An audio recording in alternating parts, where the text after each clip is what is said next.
এ বন্ধু, কেমন আছো? ভালো আছো তো? বেশ। আচ্ছা, ঠিক আছে ঠিক আছে।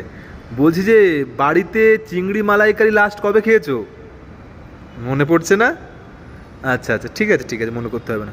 বলছি, ওই মটন কষা কবে খেয়েছো? তাও মনে পড়ছে না? সময় একটু খারাপ যাচ্ছে, হাত টানাটানি যাচ্ছে। ও আচ্ছা আচ্ছা আচ্ছা। বলছি, ওই যে ডিমগুলো মারলে, ডিমগুলো কত করে পিস নিয়েছিল গো? হ্যাঁ হ্যাঁ হ্যাঁ। ও ডিমগুলো তোমাদের কিনতে হয়নি? ও তোমাদেরকে দিয়েছিল মারার জন্য? না কিনেছিলে? ভুলে গেছো? আচ্ছা, ঠিক আছে ঠিক আছে। বলছি শোনো না, এই অনেক কিছু ভুলে যাওয়ার মধ্যে একটা জিনিস একটু মনে করে দিই। অভিষেক ব্যানার্জি, বুঝলে? অভিষেক ব্যানার্জি বিদেশে যাচ্ছে চিকিৎসা করতে। এমনি মনে করিয়ে দিলাম।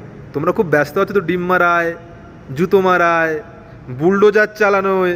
তোমরা খুব ব্যস্ত তো, তো একটু মনে করিয়ে দিলাম, স্মরণ করিয়ে দিলাম আর কি। অভিষেক ব্যানার্জি বিদেশে যাওয়ার চিকিৎসা, এই বিদেশে চিকিৎসা করতে যাওয়ার পারমিশনটা পেয়ে গেছে। হ্যাঁ, তোমরা ব্যস্ত থাকো, ঠিক আছে?